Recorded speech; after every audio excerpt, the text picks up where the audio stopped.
अमित बड़े से रेस्टोरेंट में काम किया करता था। अमित का काम बहुत अच्छा चल रहा था और बहुत कम दिनों में उसकी पोस्ट भी बढ़ गई थी। पर ये सब कुछ उसके कलीग को पसंद नहीं आता और वो विनोद को रेस्टोरेंट से निकालने के लिए उस पर चोरी का इल्जाम लगा देता है।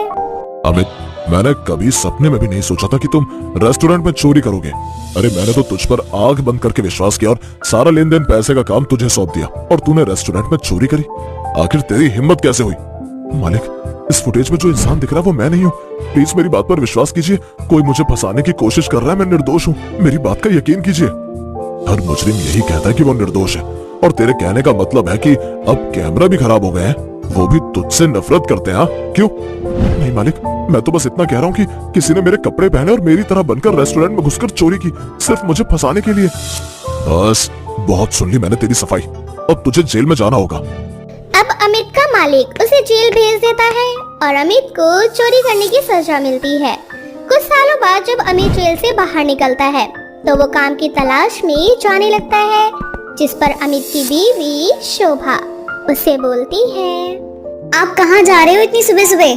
कहाँ जा रहा हूँ? अब मैं जेल से निकल चुका हूँ। सारी जिंदगी घर में तो नहीं बैठ सकता ना, इसलिए काम देखने के लिए जा रहा हूँ किसी रेस्टोरेंट में। अच्छा ठीक है, आराम से जाना और हाँ, अपना ख्याल रखना। अब अमित अपना घर चलाने के लिए हर बड़े छोटे रेस्टोरेंट में जाता और कोई उसे काम नहीं देता।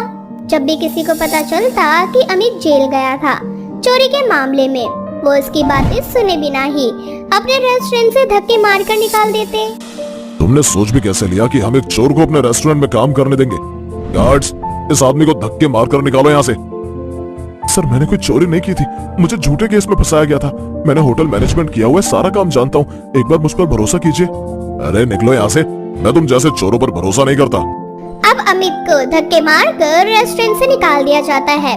अमित थका हारा एक पेड़ के नीचे जाकर बैठ जाता है, जहाँ दो भाई आपस में बातें कर रहे होते हैं। वो दोनों भाई भी अमित के तरह उदास बैठे थे। उन लोगों की उदासी देख अमित उनसे कहता है, क्या हुआ भाई साहब, आप इतना निराश क्यों हैं?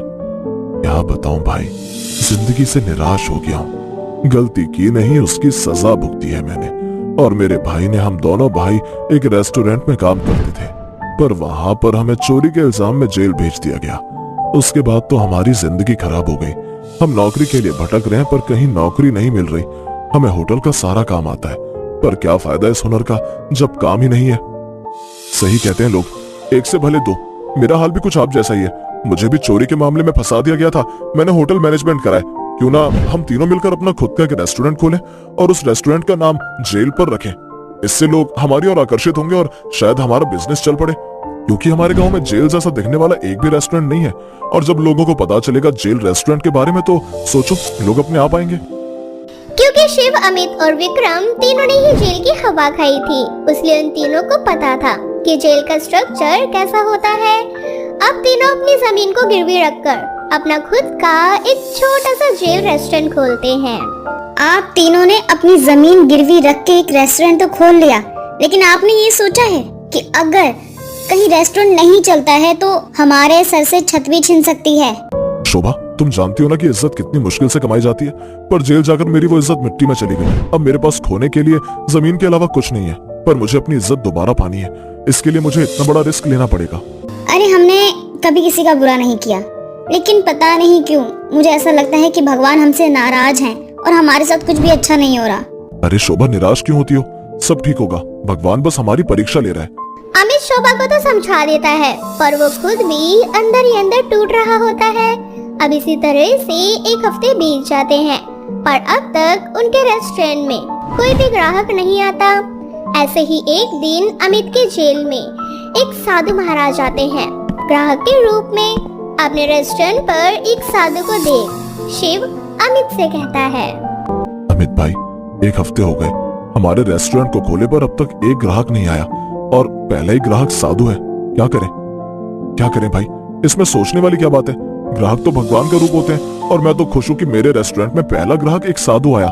मैं इन साधु को मुफ्त में खाना खिलाऊंगा। वैसे भी साधु संत को खाना खिलाना पुण्य का काम होता है।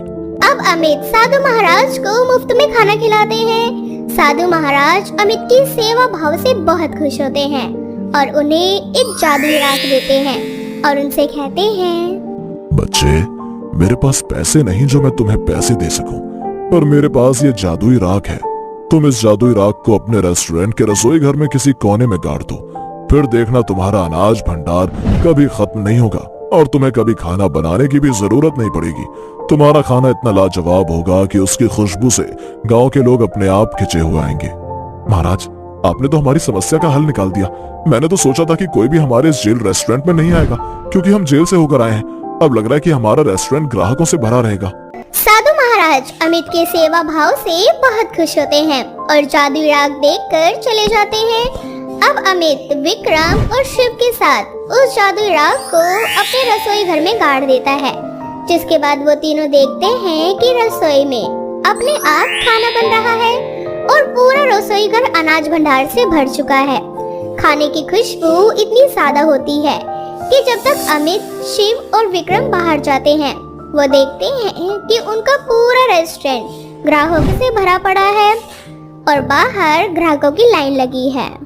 बेटा, तुम्हारे रेस्टोरेंट से बहुत अच्छी खुशबू आ रही थी। हम यहीं से अपने शहर जा रहे थे, पर खुशबू इतनी जबरदस्त थी कि रोक नहीं पाए खुद को। वैसे तुमने अपना ये जेल रेस्टोरेंट बहुत अच्छा बनाया है, पर इस जेल रेस्टोरेंट में जेल जैसा खाना तो नहीं मिलता ना? नहीं अम्मा, ऐसी कोई बात नहीं है। हमने तो जेल जैसा स्ट्रक्चर अपने रेस्टोरेंट का इसलिए दिया क्योंकि इसके पीछे एक कहानी है जो कि पूरे गांव में मशहूर है। पर आपको खाना बड़ा ही लाजवाब मिलेगा। जैसे ही आपका नंबर आए, आप अपनी टेबल पर जाकर बैठ जाना।